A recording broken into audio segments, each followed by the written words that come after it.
The Tim Blackmore Interview. From the Radio Academy. Welcome to this Radio Academy podcast and a conversation with my guest, the one and only Johnnie Walker. Johnny, I think the term is often overused, but I think in many ways your career can truly be described as legendary. How do you see it? Well, it's a word you hear sometimes, a much overused word, I think. I suppose it probably goes back to the history of Caroline and defying the government in 1967. And everybody at the time said I was crazy to decide to continue with Radio Caroline. All the Radio London DJs, a sister kind of pirate ship to Radio London, all scooted off to stand in the queue to join Radio 1. And I didn't really think Radio 1 was going to be that good, so I guess that's where it comes from. And I suppose the Richard Curtis film, The Boat That Rocked, added to it a bit. That part of your career, you were described as a rebel, and it's a term that's kind of stuck, been used many times. I'm wondering whether rebelling was something that came naturally or whether you had to work at it. It came very naturally. It's a result, I think, of being raised in a place called Solihull in Warwickshire. I was actually born, thankfully, in Acock's Green, which is in Birmingham. Neither of which sound very rebellious territory. No, it's not rebellious territory, but the fact that that whole society that I grew up in, my family's expectations, the expectations of the school, were just at variance with what I felt was me. What I always felt school never really understood me. I think if you're good at academia or you're good on the sports field, then they sort of get it. And if you don't really fit into either of those two groups at a public school, as is, then I think you're they don't know what to do with you, really. And I didn't have a huge amount of respect for them. My headmaster wrote to my father after I'd failed my O-levels when I was 16 and said, I don't think you should waste any more money by sending this boy back. I just hope he's learned some of the character-building lessons that the school might have provided. And I think I did. Looking back on it, I think I did learn quite a bit. Well, you use the term there, character-building. So which aspects of your character do you think were built at school? Well, I suppose more of it came from my dad, I think. Just an honesty, a fairness. But the rebellious thing, it was a lot to do with the music. I had an elder brother that I used to worship who was into rock and roll. He left school, obviously he got a job in Birmingham. I used to see him come home on a Friday night with a wage packet, with cash. He could go out and buy records. And I just kind of loved that idea of going out into the big world and getting on with life, really. And I got a part-time job because I one of those things where musicians go past music shops and gaze at a Fender Stratocaster and dream about the day when they might be able to buy it. Mine was a sort of electrical shop that was selling a little reel-to-reel Philips, I think it was, tape recorder. And I'd set my heart on that. So in order to get the money for it, at the age of 15, I worked the entire summer holidays in a factory in Birmingham. And that taste of sort of the outside world, earning money, I think spoilt me. So when I went back to school to sit my O-levels, I thought, what's this for? What's this all about? I can't be bothered. You said it was the music that was largely responsible, and I link your musical taste, certainly in the early days, with that sort of golden era of Atlantic Records and some of the whole soul bandwagon. But listening to your programme over many years has demonstrated that, in fact, your musical tastes are actually very eclectic. I'm wondering how you would describe your appreciation of music. It's very difficult. I really don't like categories or genres. I mean, my musical taste was formed really by early rock and roll. For a lot of people, it was in America, it was seeing the Beatles on the Ed Sullivan Show, or in this country, seeing the Beatles on whatever TV shows they appeared on. For me, it was seeing Elvis and hearing Elvis records. And again, my brother's record collection, Jerry Lee Lewis and Little Richard and Chuck Berry and all of that stuff. So, I mean, rock and roll was pretty rebellious, so therein lies the rebellion. I used to go to my local park because it was a place to hang out, and the guys would be there with their BSA and their Triumph motorcycles, and I so wanted to get a motorbike, which my father forbid me from doing. So the beginnings of the music were rock and roll, really. And then on from there, I've always loved American music. Some of the sort of pop music they made in America in the sort of late 50s, early 60s, Fats Domino, Blueberry Hill, the Shirelles, Will You Love Me Tomorrow. There was an extra magic, really, about the American music. And it's the same for Americans about British music, I think. When it travels across the Atlantic, there's an added sort of glamour to it. And from then on the pirate stations, definitely, because it was 66, 67, that was the heyday of Stax Atlantic. And that's when I got into Otis Redding, Booker T and the MGs, Wilson Pickett, Sam and Dave, plus all the great Motown stuff. Isley Brothers, This Old Heart of Mine. I mean, to me, some of these records are just so brilliant, and they still sound. But you also moved on to an enthusiasm for that American thing, started the idea of the singer-songwriters, didn't you? Yeah. Yes, Carole King, obviously, James Taylor, people like that. I love groups, though. You know, I love the Grateful Dead. I mean, this is partly at the time when, you know, smoking dope sort of became quite a popular thing to do. And I remember at home, I used to, when I lived in Ealing, and when I had a Radio 1 lunchtime show, and I was trying to get acts onto my programme, like the Eagles, Fleetwood Mac, Steely Dan, people like that, who didn't really do singles.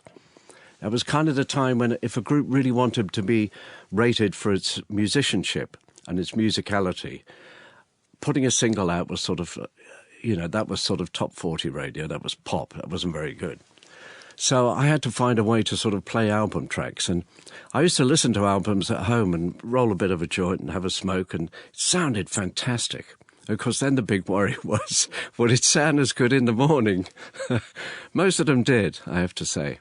You said you don't like categories, but I mean, where in your head, if I forced you to think about categories for a second, does the crossover line come between pop and rock? I really don't know. I don't care, to be honest. That's a fair enough answer. I mean, the other big thing, as well as the music, it was how you hear the music. At home, I remember the first ever wind-up gramophone my father brought home, and he stuck on this huge, great 78 record. And I thought, I wonder what this is going to be. And this was a big, exciting new thing. He came rushing home with this cardboard box with this gramophone in. And he put on the Henry Hall Orchestra and Teddy Bear's Picnic. And looking back, I thought, Dad, you could have done a bit better than that. But then we graduated to a pretty decent record player. And I remember I discovered that if you left the arm off, the single would just play over and over again, which I did to the annoyance of my parents. Then I went to a disco in a ballroom in Birmingham and heard the music really loud and saw the DJ and saw that the power he had to make people dance and the fact that streams of girls would go up and ask for records. And that's when I thought, that's an interesting job. It's interesting you mentioned Teddy Bear's Picnic there. When I started as an engineer with the BBC in 1962, Henry Hall's version of the Teddy Bear's Picnic was still the standard test record that was used for testing whether the frequency response was still good coming through the loudspeakers. I mean, it's unbelievable. Oh, so it had a good dynamic range. Listening to it now, it doesn't sound it's got any dynamic range at all. Listen, to mark your 50th birthday, I remember that your friends organised and I hosted a spoof version of the TV programme, This Is Your Life. And looking at the script, which I did yesterday, I saw that the guests who turned out to pay tribute to you included a hugely impressive number of what I'd call the industry's top names, the establishment. There was Ronan O'Reilly, Ralph Bernard, Johnny Beerling, Matthew Bannister and Alan Freeman among them. And when you received your Sony Gold Award, it was from the hands of Elton John, who presented it. You start to get the sense that, in fact, rather than being a rebel, you're actually a highly valued member of the radio establishment. Is that a description you can now accept? No, not really. No. I don't think it pays to analyse your position. I don't think about, well, where's my position in the radio scheme of things, you know? I've always had a love of music, and I think musicians over the years have recognised that. Elton John said some lovely things in his speech when I got that Sony Gold Award. And he said, I just really thank you for your help. Because you never really know. You'll play something by Eric Clapton or Elton John, and you don't know if they're going to hear it or if they're going to hear that it has been played. And this was a time really when Radio 1 and the BBC was very narrow in what they believed the nation's youth wanted to hear. And those decisions about what the nation's youth should hear was decided by people who weren't really in touch. They used to work for the BBC Light programme, and they didn't really give the DJs who knew about music the freedom to actually use their judgment and skill in what they played. So I think a lot of those musicians, like Eric Clapton, Eagles, Fleetwood Mac, Elton John, Steve Harley, Lou Reed, I think they realised the struggle I probably had to be able to play their music. But I played it because I genuinely loved it and thought that other people would love it. And that's always been sort of my guiding principle, really. The music excites me, and I want to share that excitement with other people. Well, that's a philosophy you've spread across pretty much the whole of the radio waterfront. If we run through, we've got pirate radio, Radio 1, American radio, UK commercial radio, and now Radio 2. Is it possible, looking back through all that, for you to choose, identify one of them as being where you most felt at home? Well, I remember a scene in The Boat That Rocked where Philip Seymour Hoffman, playing a DJ, is sitting on the front deck of the pirate ship, gazing wistfully at the horizon, looking somewhat troubled. And a younger member of the crew comes up and said, "What's the matter? What are you worried about?" He said, "Well, I've just realised we're having the best days of our lives right now, and it ain't going to last."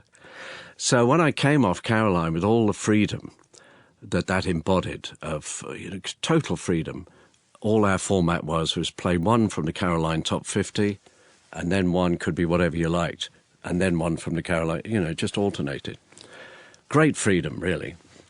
And so when I finished with that, then I thought, geez, I probably had the best days of my career at the beginning. It's going to be downhill from here on. But no, I had some great times at Radio 1 with the lunchtime show in the 70s. I did 7 years of the drive time show at Radio 2, and people still come up to me and talk about those days. It was very much a feeling of a sort of a club that would all get together at the end of the working day. And my thoughts were, well, Terry Wogan's got to wake people up and get them to work in a reasonable frame of mind. My job is to get them to forget all the worries and frustrations of their working day and get them home feeling really good. And if I could get an email from somebody saying, "I really liked what you were doing, I really liked that interview," that I'd parked the car on the driveway at home, but I couldn't get out the car. I had to sit and listen to the rest of it. Then I thought, that's, obviously done something okay there. I also link you on radio with the Saturday Sequence, was that right? Yeah, that's when I came back from America, did nothing for a while, and then I went to Radio West in Bristol. And then Ralph Bernard talked me into leaving Radio West and going to Wiltshire Radio, which, again, people said, that's a crazy thing to do. But Ralph was very clever. I said, why should I come to work, leave Bristol and come to Wiltshire to work? And he said, because I can teach you new skills. You'll be presenting some news, you'll be doing more interviewing, and I think they're good things for you to learn about. And he was absolutely right. And then I went from Wiltshire Radio back to Radio 1 and did the Saturday stereo sequence, which sounds laughable now, but the idea was to flag up the benefits of FM, because the majority of Radio 1 was on AM in mono. So here was this huge chunk of FM time borrowed from Radio 2, who did sport, didn't need FM stereo. So Radio 1 borrowed their transmitters on a Saturday afternoon. So we tried to craft the finest sort of 4 or 5 hours of radio that we could do. You mentioned Wiltshire Radio there, and I mean, you've always interviewed music makers on the programme, but as you've highlighted, that period at Wiltshire Radio meant you were covering a much broader range of studio guests and studio conversations. Do you ever wonder whether you might have made a career out of speech radio? No, I mean, the wonder was, would I make a career out of radio management? I mean, Ralph Bernard used to encourage me to sort of put a suit and a tie on. And sort of get me to think about moving up to becoming a program controller and sort of going into management. What I did learn, though, was that I was presenter, producer, researcher.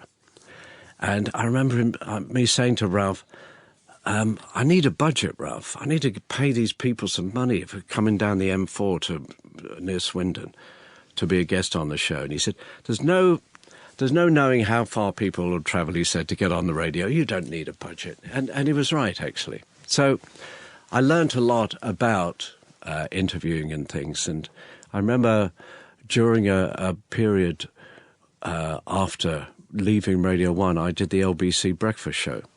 And that was pure speech. That was quite daunting, not to have a turntable or a CD player inside. And I loved it, though.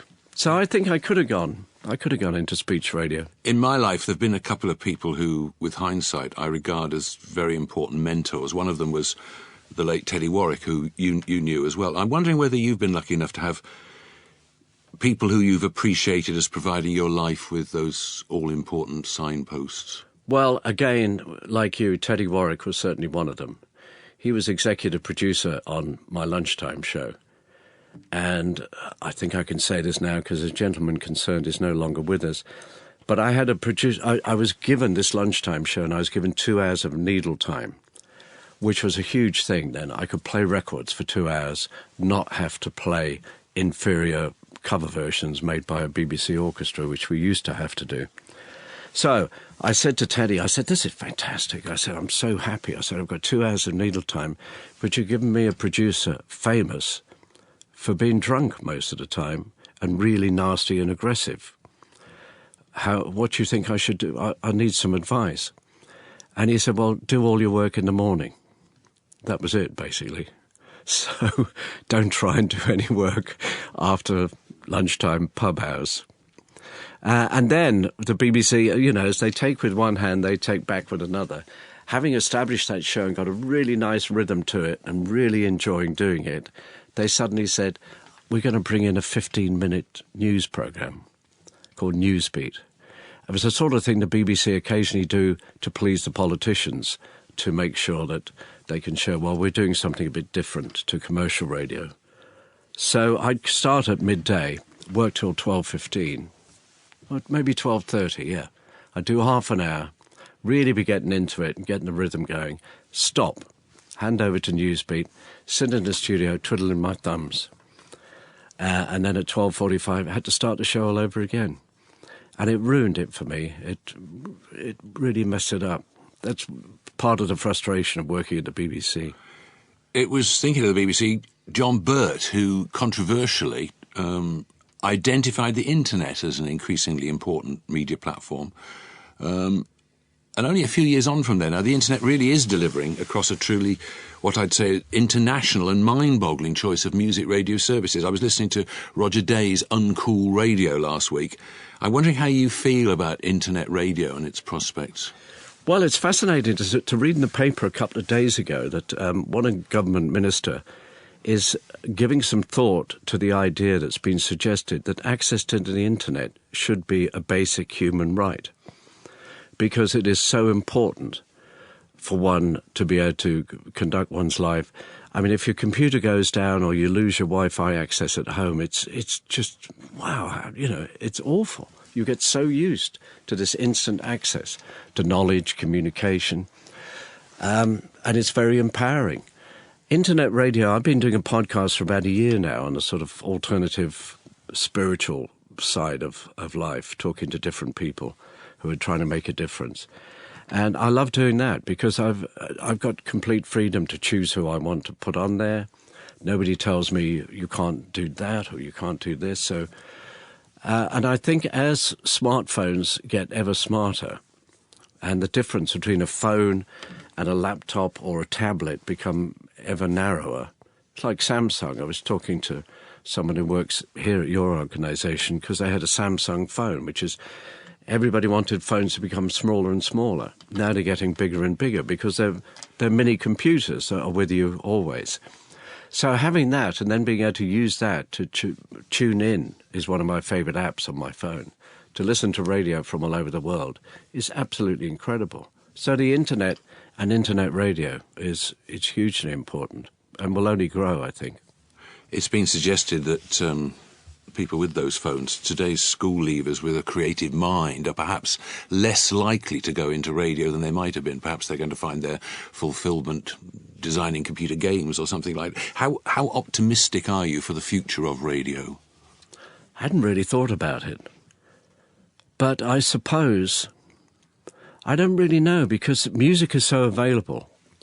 a lot of a DJ's strength in the past was either they were hugely entertaining in what they did between the records, like Kenny Everett was, or you listen to them like people would listen to Bob Harris now because they want to hear the music that he's selected to put into his program. Well, they want to hear the endorsement, don't they? I mean, this has been part of your thing. You have a musical credibility, so people wanted to know what is it that Johnnie Walker or Bob Harris is actually keen on at the moment. They wanted a signpost to help them further into the music. Yeah, somehow I'd hear a record and I'd just think, this will sound right on the radio. People will like this. And I do meet people who say, 90% of my record collection is thanks to you. So that's a great feeling that you've helped introduce people to all sorts of music. What's going to happen in the future when I die, when Bob Harris dies, when we all move on? I don't know whether there is going to be DJs and broadcasters like that. I don't know if there will ever be a form of music that is quite as important and as powerful as 60s and 70s music was. I really don't know. Chefs and stand-up comedians are sort of, in a way, more powerful than musicians now. The new rock and roll. Yeah. A casual glance at your CV might suggest that you've had a blessed existence working for important stations at key points in the evolution of the industry, but the details of your autobiography reveal just how many challenges you've actually had to overcome in your life. With hindsight, I wonder how many of those challenges you regard as self-inflicted. None of them. There's a lot of circumstance involved. I remember when I joined Radio 2, when Matthew Bannister changed Radio 1, I thought, well, Radio 2 needs to change now to pick up the disaffected Radio 1 listeners who were going to leave Radio 1, which they did in their millions. And this is where I'm at odds with the BBC, that the director of radio should be looking at all networks to figure how they complement and dovetail with each other. And if they instructed Matthew Bannister to change Radio 1 to make it appeal to a younger audience, they should have instructed the control of Radio 2 to think about how they might realign their radio station to compensate. But it was almost as if John Birt had done some deal with the politicians who were lobbying for commercial radio to give the likes of Virgin a bigger chance. Well, they can all go and listen to Virgin. They can come back to Radio 2 when they're 80 years old. Until somebody at the BBC worked out, well, by about 2015, the final Radio 2 listener will have died. They should do something. But they caught on pretty quick after that, didn't they? Well, it did. It just took them up 3 or 4 years longer than I thought it would. But when Jim Moore came in with the brief to bring in the Beatles generation to Radio 2, that's when things started to get interesting. He put a marker down. One of the first things he did, I think, was put Steve Wright in on a Saturday morning, which caused a huge amount of fuss and criticism. But when I joined, I did Monday to Thursday drive time, and then I did Saturday afternoon stereo sequence. I'd started with the stereo sequence. They didn't want to lose that. So I was doing, and I remember when the News of the World busted me on the front page for cocaine, I remember one of the BBC producers saying, Jim Moore is going to have to find 2 DJs now. And I suddenly thought, yeah, I've been doing 2 DJs' jobs. Friday I'd be preparing for the Saturday programme. Saturday was all dedicated to preparing and doing the programme. And then Sunday I had 1 day off. And it was around that time when I lost my brother to cancer in Canada. My mother died about 3 months after. I wasn't in a relationship. I was living on my own. So I had this strange dichotomy of my career rocketing, and I was kind of the new blue-eyed boy of Radio 2. Whereas personally, life was horrendous. Cocaine use was really prevalent in the music and radio industry at the time. It was everywhere. And I kind of found it a very useful crutch to help me do a 6-day-week job. And then it became, I think, it was something, I said, I can pack it up tomorrow. I think had I gone to Jim Moore and said, Jim, I've got a cocaine problem, I need a couple of months off to sort myself out, I think that would have been it. Whereas you could, if you had an alcohol problem, I think as an employer, the BBC would have been quite sympathetic. But my recollection is they were quite sympathetic to you when you eventually... They were. I think they felt sorry for me because the way I was entrapped. It's very interesting that the police are not allowed to use entrapment, whereas the News of the World journalist who had an unlimited budget to entrap me, then hand on the evidence to the police, and they used that to... So, I was fined for possession of 2 lines of cocaine. I mean, it was an infinitesimal amount. If Noel or Liam Gallagher had found with a couple of lines of cocaine, they got a caution. But I really had the book thrown at me. So you could say that was self-inflicted. I think the strain of going through what felt like the News of the World's prime motivation was to totally destroy my career and make me unemployable to the BBC. I think the stress and strain of all that contributed to the cancer that came on pretty soon after. And when I was diagnosed with that, I thought, I've got over the News of the World thing. I've got back onto Radio 2, good old BBC, and it was thanks to the listeners, really, and the support they showed via letter and email that Jim Moore and the BBC, I think, actually took me back. Having gone through all of that, I thought, well, I could do with an easy ride now. And then suddenly I get diagnosed with cancer. We'll come to that just in a second. I mean, through all the things that have happened, there's been a wealth of goodwill for you in all quarters of the industry and certainly among the listeners, your fans. If you were described by one of your fans as their role model, what would you be wanting them to take from you? What would you most want to take from your example? I think being authentic, not having an act that we know Johnnie Walker, we listen to him, and he's not trying to pretend to be who he isn't. He is who he is, and he's not afraid to sort of present himself as who he is. So comes back to that honesty, I think, that I got from my father. You've been open about so many things, and especially about your battle with cancer. And, of course, at our sort of age, we come across so many others who are facing similar kinds of pressures. Is the post-cancer Johnnie Walker any different from the pre-cancer Johnnie Walker? Yes, he is. He's more grateful for waking up in the morning.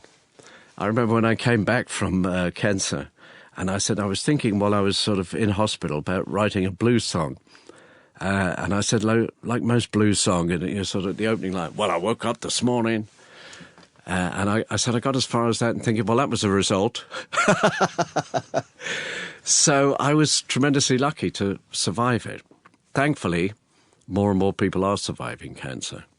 But it is a bit of a lottery. And so I'm definitely grateful for each day. And are you any different? I mean, do you think about things differently? I do think about things differently. I do think about, well, what do I want to do? I'm 68 years old now. I'll be 70 in a couple of years, and that sounds ancient. But I don't really feel any different. Have to be a bit more careful about how I live. Very much reduced alcohol intake, don't do any drugs, try and eat as healthily as possible. I just want to try and make a difference, really, in some way. I want to do things that kind of touch people and move people and make them think. You've been doing that for more than 40 years, probably coming up to 50 years. What is there left to do? I always remember Pete Murray. He was saying that he had great regrets. And he said, I've not done anything with my life. I've only been a DJ. And being a DJ, however talented one is or isn't to work on radio, you are leeching off other people's talent, really. You're just presenting records that are made by other people. I've got quite a few musicians who are friends. I really envy the camaraderie they feel when they get together in a group and they play music together. And one of my regrets is that I didn't really try and learn a musical instrument. I mean, I'm playing around now with the ukulele because it's one of the easiest things to learn.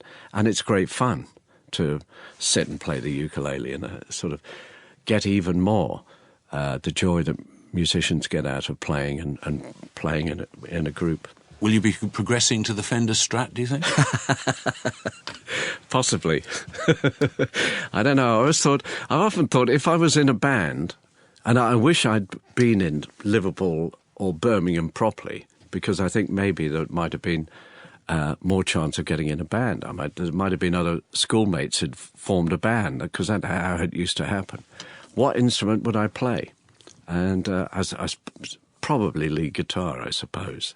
Although I do love the bass, and I do love drums. You get more time in the spotlight with a lead guitar. I guess you do. If Kirsty Young invited you onto a desert island, would you have any difficulty getting your selection of tracks down to 8? I would have huge difficulty. One of the questions I hate is, what's your favourite record, Johnny? Or the BBC might say, can you make up your top 20 list of favourite albums? Hugely difficult. Because if you've done the list and then it's up there and it exists, you'll look at it and you think, my God, I've left out this, you know. So it's very hard to do. If I ever was invited onto the desert island with Kirsty Young, I would find it enormously difficult, I think. Johnnie Walker, thank you for taking time out for this Radio Academy conversation, and here's to many more years of sharing the music you love. My thanks also to Unique Facilities for hosting this edition. Until the next time, bye-bye. Thank you, Tim.